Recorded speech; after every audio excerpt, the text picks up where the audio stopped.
Assessore, come risponde, diciamo così, all'accusa del sindaco di Quinto che dice che lei, insomma, in commissione ci ha messo la buona parola e così gli aerei se li tiene tutti Quinto? Beh, interessante questo, perché il sindaco di Quinto avrebbe potuto dire questa cosa prima, diciamo, della sentenza della commissione VIA. Risponde così l'assessore e componente della commissione VIA all'accusa non troppo velata del sindaco di Quinto sul caso decolli dall'aeroporto Canova. E nello specifico sull'aver favorito la sua città rispetto al comune vicino caricandogli in cielo tutti i voli, Manera fa questo semplice ragionamento ai dubbi del sindaco d'Asilio. Di qualcuno una buona parola l'abbia messa perché in 24 ore si cambia una decisione presa dopo anni di discussione.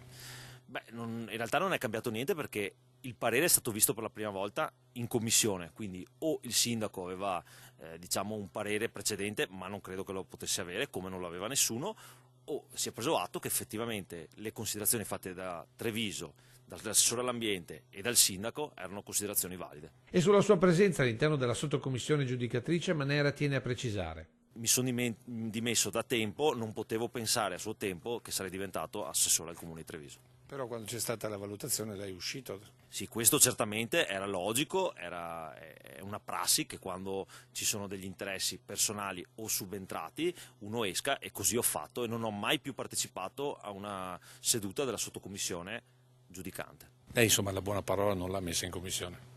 L'ho messa come assessore all'ambiente mandando un documento, ma all'interno della commissione non ho detto assolutamente nulla, visto che peraltro ero fuori. E alla fine, come si fa in questi casi, l'assessore si leva qualche sassolino fastidioso lanciandolo verso Quinto. Molto interessante che un giocatore protesta al tavolo dopo che ha perso.